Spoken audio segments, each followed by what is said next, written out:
Tak, Aniko, Pieniny. Nádherná príroda, čerstvý vzduch, fantastické turistické atrakcie. Legenda o lietajúcom Ciprianovi, za nami 3 korunky. V dnešnej časti Gastromapu sa pozrieme na to, čo nám Pieniny okrem týchto krásnych turistických atrakcií ešte ponúkajú. Aj v oblasti gastronómie. Idem Kam? do wellnessu oddychovať. Oddychovať. Veď teraz sme došli. Ty zatiaľ ochutnaj liečivú smierdžonku. Liečivú smrťonku.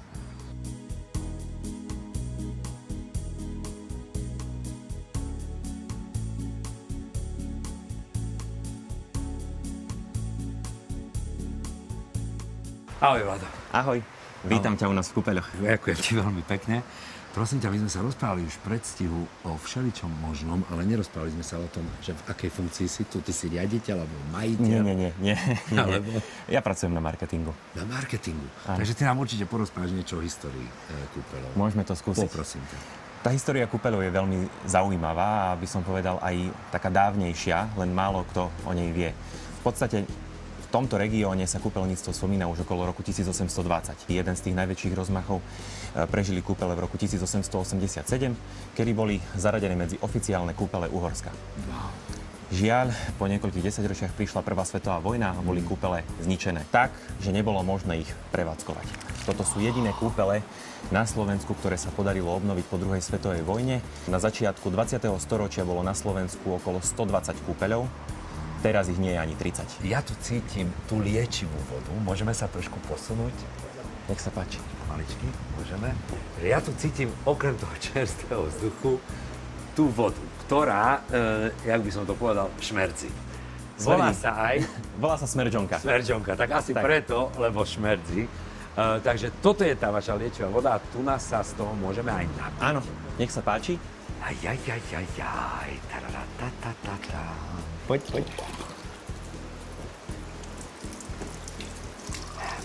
Dobre, Vlado, tak som zvedavý. Ak to bude mať chuť, tak ešte raz z tejto strany si dám. Na zdravie v kúpeľoch. Ďakujeme.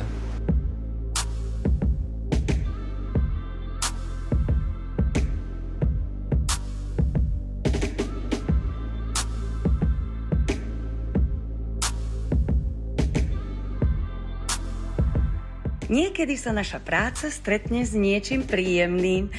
Toto je ten prípad, kedy si v rámci práce môžem oddychnúť a zrelaxovať.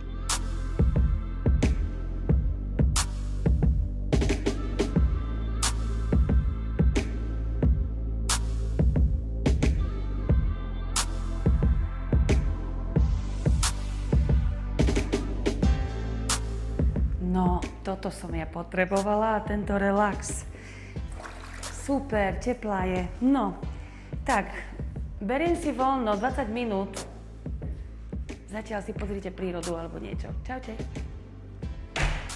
Tak, vážení diváci, nachádzame sa na nádvorí pred múzeum v Červenom kláštore. Priznávam sa, že som tu prvýkrát. Mám tu stretnutie s pánom riaditeľom Milanom Gacikom, ktorý mi povie, čo všetko som vymeškal tým, že som tu ešte nebol. Ahoj, Milan. Ahoj, Peťo, vítam ťa. Ahoj, ďakujem ti veľmi No, pekne. moja babka tak hovorila, že dobrého čakať, ešte lepší príde. Takže sme veľmi radi každému, kto má záujem o tento kláštor, ktorého ponuka sa začala tvoriť už pred 700 rokmi, v roku 1320, keď tu prišli mnísi kartuziáni zo skaly útočišťa v Slovenskom ráji. Postupne to budovali, no a po nich prišli v roku 1563 až 1711 tu boli svetskí páni. Áno. A potom od roku 1711 až do takmer konca 18. storočia tu bol druhý rád kamaldulov.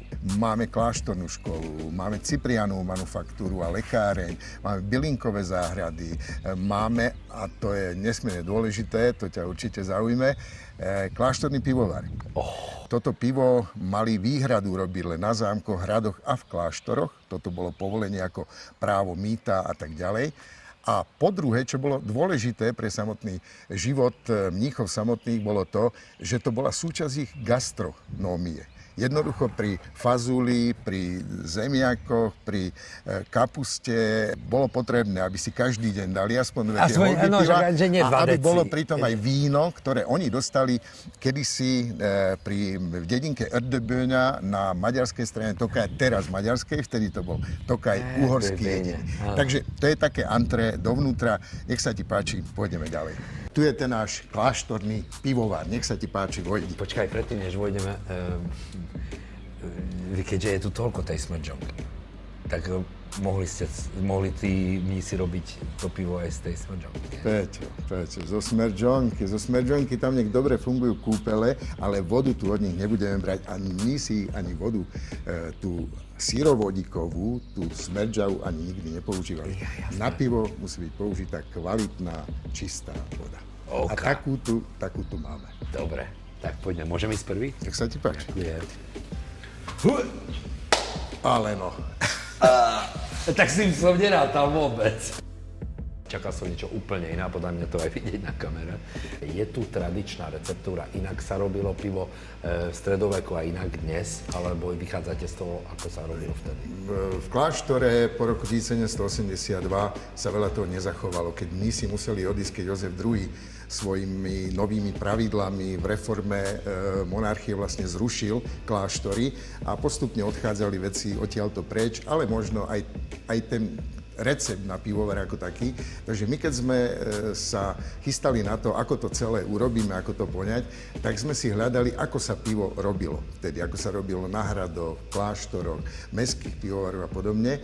Tak z toho, k čomu sme došli, ako keby do lievika, tak z toho nám vyšlo, že budeme určite robiť s jačmeným sladom, budeme robiť s chmelom, bez čoho to nejde. Budeme robiť s medom. S kvalitným medom, tu zo Zamagúria, z Pienín, ktorý je dosť značnou zložkou, ktorá modeluje tie senzorické chute a celkové senzorické vlastnosti. Milan, prosím ťa, taká bizárna otázka. Ako často pili ľudia v stredoveku pivo a vodu? Vieš, tak akože čistá voda. Pivo bolo asi čistejšie, nie? Že mohli si dať Áno, presne tak, lebo pivo prechádzalo tým procesom, v ktorom sa odstraňovali z tej zložky. Tá hygiena v stredoveku u bežných ľudí nebola veľká. Ale čo sa týka kláštora, tu tvorila naozaj veľmi podstatnú zložku ich života. Doslova poviem ich života, pretože im pomáhala v gastronómii, v metabolizme, spracovávaní jednoducho tú stravu, ktorú tu mali, veľmi, veľmi jednoduchú. Tým, že postavili si vlastne mnísi aj krčmu. A v tejto krčme vlastne jednak tam podávali pre obchodných cestujúcich, ktorí prišli, vošli aj bránou do kláštora, posilnili sa, prespali. Mnísi to mali pod kontrolou celé. Prinášalo to hospodárske výsledky pozitívne, bola dobrá ekonomika a zároveň núkali toto pivo k obyvateľstvu a viem o tom, že to prevážali aj do Poľska a podobne.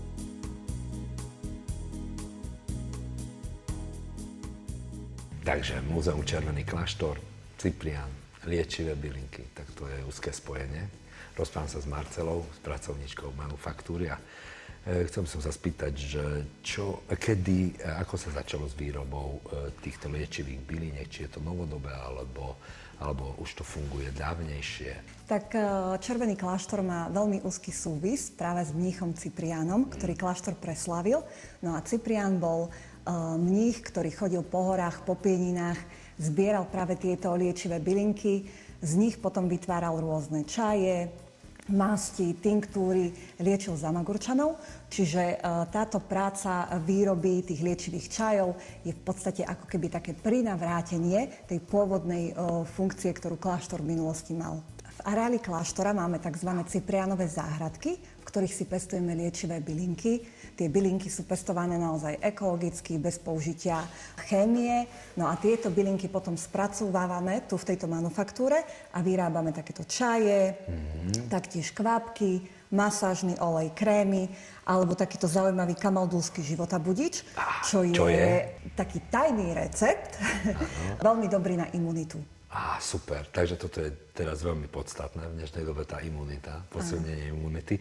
A na všetko ešte, okrem na posilnenie imunity sa používajú tieto vaše produkty. Byliny sú v podstate liekom. Áno. To znamená, že veľmi veľa ľudí sa aj v súčasnosti vracia k tejto alternatívnej liečbe. Presne tak. Čiže každá bylinka pôsobí na nejakú funkciu v tele. Len treba vedieť, ako tú bylinku použiť, ako ju spracovať a na čo teda je. Slez maurský. Je to moja najobľúbenejšia bylinka.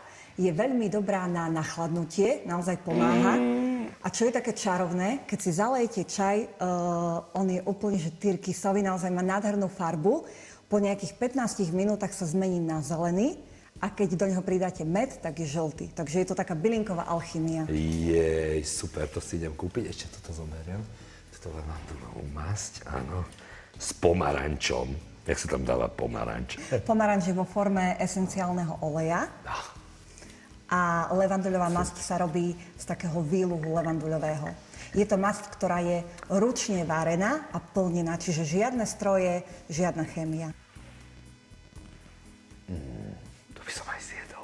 Túto masť, aj keby ste zjedli, tak by sa vám nič nestalo, pretože je tam v nej všetko to, čo je v podstate jedle.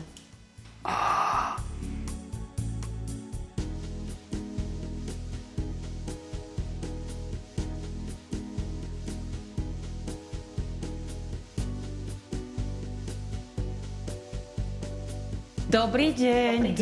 No, tak. Moja kolegyňa wellnessačka. Dobrý deň, Aniko Valená. Teší ma. Vidím, že som prišla do toho najlepšieho. No jasne, ty stále vchádzaš do toho najlepšieho. Práve som hovoril pani Helene, že chcem sa pokojne najesť, nevyrušenie. A ty si došla, veľmi sa teším. Takže nám dvom porozpráva o tom, že čo všetko krásne pre nás pripravila. Čo ste nám pripravili? Sú to miestne goralské špeciality. Niekedy to ľudia používali v bežnom živote. Boli veľmi chudobní tu ľudia v Zamagúri. A vlastne toto, čo si vypestovali, tak z toho sa snažili jesť, piecť a tak, aby prežili. Ja som ešte z toho veku, že som vyrasla v gazdovskej rodine, takže presne toto sme bežne jedli. A ešte kde čo. Dobre, a tu máme pyrohy? Tu máme pyrohy plnené s brinzou. Tu sú aj napísané. A tam máte aj napísané, že... Plnká brinza, Áno. zemiaky, pažitka, sol, slanina.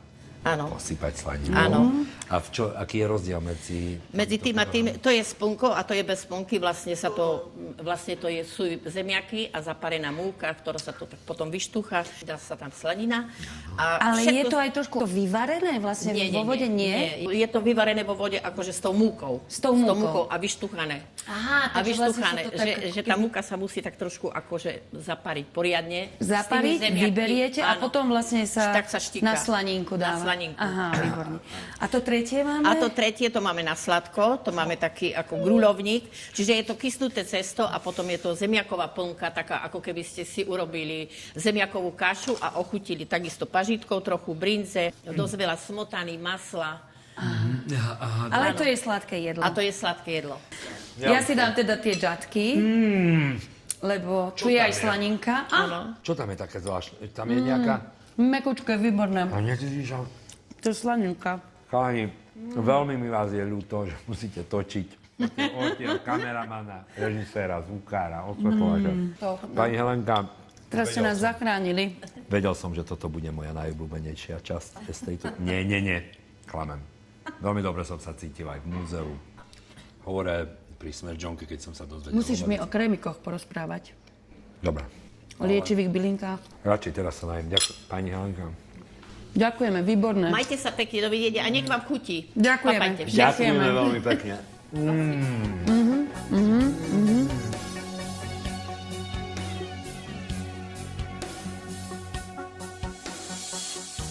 Anička, dušička moja. Dobre nám je, nie? Dobre sme sa najedli. Aj niečo nové sme sa dozvedeli. Ja som si oddychla. No jasné, ty si oddychla, takže sa môžeme presunúť do ďalšej destinácie. Áno, čakajú nás plote, ale Peti, problém je, že tam môže ísť len jeden. Len jeden. Áno, takže ja som tak myslela, že keďže som nikdy na plete nestála, mala by som byť ja, ktorá pôjde na plete, ale môžeme si samozrejme strihnúť. Dobre, počkaj, ale prečo iba jeden? Lebo je taká dohoda. No, Ale poď. jaká dohoda? Lebo je taká doba. No, Poď. taká je doba. Dobre, ideme si strihnúť. Na plti Počkaj, jeden. ja pôjdem aj tak. kameň, papier, nožnice. Jasné, ďakujem ti veľmi pekne. Uži si to. Stále takto končíme, že uži si to, ty odchádzaš a ja... Poďte! Ja som chcel ísť s Poľťou.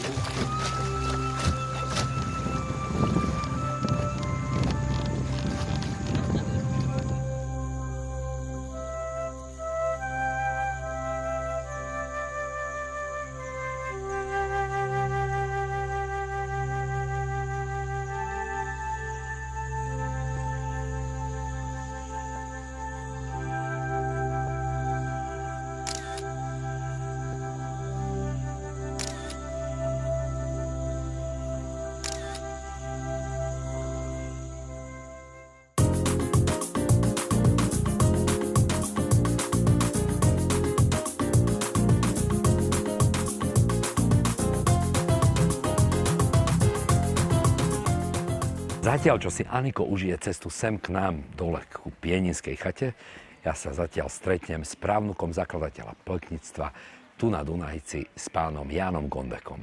Janko? Srdečne pozdravujem, pekne vítam na Pieninách. Ďakujem veľmi Som rád, pekne. že ťa môžem tu privítať a urobiť niečo pekné tu v našom regióne, spropagovať ten náš krásny región Pieniny. Keďže si právnuk zakladateľa poľkníctva tu na Dunajci, povedz mi niečo o tej histórii, trošku hlbšie. Môj pradedo bol správca celých Pienín tu na a turisti, ktorí tu je kúpeľné mesto Polské Šťavnica, kúpeľné mesto, ktorý založil Maďar Salaj, si predstavte, tak oni išli hore týmito ako potočíkom hore kolo cesty, smer na kláštor. Niekedy naši starí otcovia vyvezovali drevo a vozili až do Baltického mora. To mesiac trvalo. Na klobúk si dali jednu gorálskú mušlu. Koľko mušlí mali, toľkokrát pri tom mori boli. A novodobí potníci rozprávajú tú históriu a druhú si vymysleli takú, že koľko mušlí, toľko, že dievčat mali. Takže, a ktorá je pravdivá? Tak, tá prvá je pravdivá, druhá neviem jak. Dobre, ok. Tam tovar predali a môj pradedo začal tých ľudí spalovať dole. História sa ťahá vyše 120 rokov sa ako komerčne na tých poťah jazdí. Jak to je, prosím ťa, povedz mi, jak je to tá gorálčina, kto je ozajstný gorál? My sme sa tu narodili, ja mám korenie Stáďa z Lesnice, my sme najstaršia dedina obec Lesnica, 1297, prvá písomná zmienka. Áno. Ja som 9. pokolenie Gondekovcov, takže ja som pravý domorodec, gorál z tejto oblasti. Aj, super. Janko, prosím ťa, všimol som si tu jednu sochu, môžeš nám o nej porozprávať, prosím ťa. Nech sa páči. Toto sochu mi vyrezal Cyril Kocúrez z Kežmarku, to je môj pradedo, Gašpar Gondek, ktorý práve bol ten zakladateľ toho poľkníctva na Dunajci. Tu tých úspešných ľudí pasujem za gorálov. A dneska, keď pán Boh dá, aj dneska teba urobíme, Peter, gorála spravíme ťa, zapasím, dostaneš prvý stupeň klobúk gorálsky. Ja budem veľmi poctený. A potom budeš počítať mušličky, že či ti pridám a Bohu beriem. Dobre, super. Ja som počul od teba, že máte aj hymnu, vlastnú gorálskú hymnu, takže áno. keď má jak si to povedal, že gorálu, že zapasujeme za gorála. A keď sa to naučím a prídem v tom klobúku najvyššie sem. A budeš musieť vedieť spievať. Dobre, a budem musieť zaspievať. To dostaneš za domácu úlohu. Dobre, takže najbližšie, keď sem prídem, budem musieť vedieť tú vašu hymnu. Keď nie, budeme ťa degradovať. Áno, zoberieš mi ten klobúk. Dobre, ďakujem ti veľmi pekne, Janko.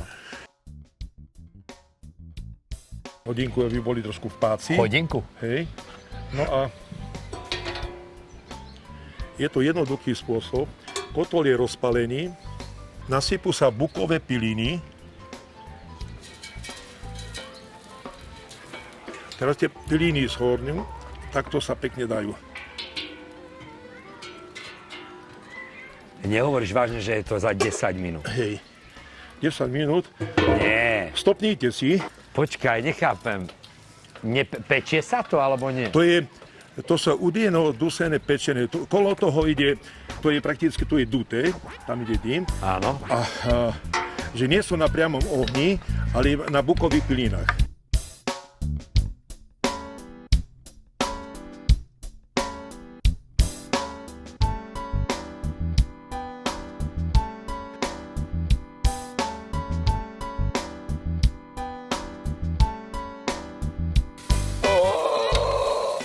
všimajte, aké krásne ryby. Do zlata vyúdené.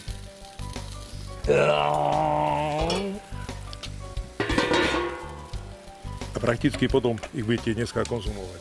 No tak ja pevne verím. Oni si to dochutíme. Wow, Dobre? super. Ďakujeme. Ďakujeme, Janko.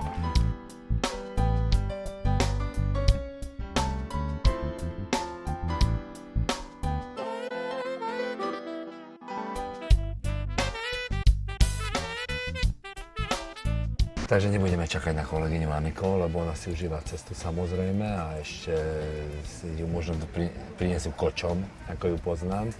Ale chcem sa ťa spýtať na domáce chute a už letí sem pstruh, že ty si... ty tu žiješ od malička, tak ale chcel som prejsť na inú tému, ale vidím, že už máme o čom rozprávať. Takže rybička, ktorá pred chvíľou bola trošku napacovaná. Ja vravím turistom, že to máme z Dunajca, z Polska. Ďakujem pekne. Neviem, či je polská ryba, alebo slovenská, lebo Dunajec robí hranicu medzi Polskom a Slovenskom. A toto je údený pstruh, ktorý Takže si nech sa dám páči, teraz. degustuj. Veľa sa hovorí o klimatickej zmene a o ekologickej situácii. Ty tu žiješ už od detstva. Badáš to aj na tom množstve tých rýb? Viete čo, na Dunajci, trošku sa ten Dunaj nám pokázal. Už není ten Dunaj taký čistý, jak v minulosti bol. Predtým prišla veľká voda, kameny to poprevracalo, bol čistý, číry Dunajec. Zoberme dozadu také vyše 20 rokov, ešte keď prierada nebola, zimy boli tuhé, tu napadalo snehu a keď na jar Dunajec povoloval, tak tie ľady išli dole, ťahalo, keď vyhadzovalo ľady na breh a s tými ľadmi, kríhmi, vyhadzovalo aj ryby, si predstavte. Tak my sme chlapci chodili a tie ryby sme tu zbierali, to hlavátky, pstruhy, líp, nenormálne, koľko tu ryb sme my mali.